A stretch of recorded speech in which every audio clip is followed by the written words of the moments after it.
विषय के ऊपर चर्चा करने के लिए हमने आपको आमंत्रित किया है। जैसे आपको मालूम है, हर साल 25 दिसंबर को हमारे पूर्व प्रधानमंत्री और भारत रत्न अटल बिहारी वाजपेयी जी का जन्म दिवस होता है। और जो इनका ये जन्म दिवस 25 दिसंबर को होता है, उसको हमारी भारतीय जनता पार्टी में एक त्यौहार के रूप में मनाया जाता है, जिसको हम सुशासन दिवस कहते हैं। और ये जो सुशासन दिवस है,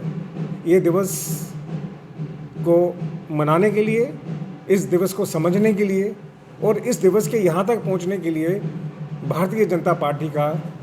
60-65 साल का बहुत बड़ा एक लंबा सफ़र है, जो तय करके यहाँ तक पहुँचे हैं। हमारे देश में शासन सिखा दिया गया था हमें अंग्रेज़ों के द्वारा।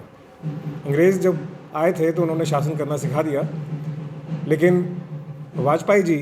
अपने बचपन से ही, जिस दिन से उनका जन्म हुआ, उसके बाद जो उनका पूरा एक सफ़र रहा है प्रजा परिषद से लेकर भारतीय जनता पार्टी बनने तक, और उसके बाद जो उनका सफ़र रहा है, उसमें उनकी बहुत ही एक जद्दोजहद रही है, बहुत ही ज़्यादा उनकी एक स्ट्रगल रही है, जिसमें उन्होंने एक शासन को सुशासन में कैसे बदला जाए उसके ऊपर बहुत सोच विचार किया। और वो चीज़ें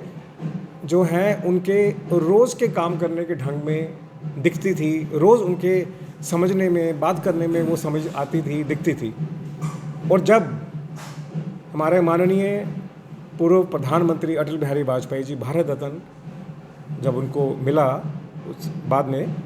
उससे पहले जब उनको मौका मिला प्रधानमंत्री बनने का, तो उन्होंने इस देश में सुशासन की नींव रखी कि सुशासन जो है वो क्यों ज़रूरी है और उसके मायने क्या होते हैं।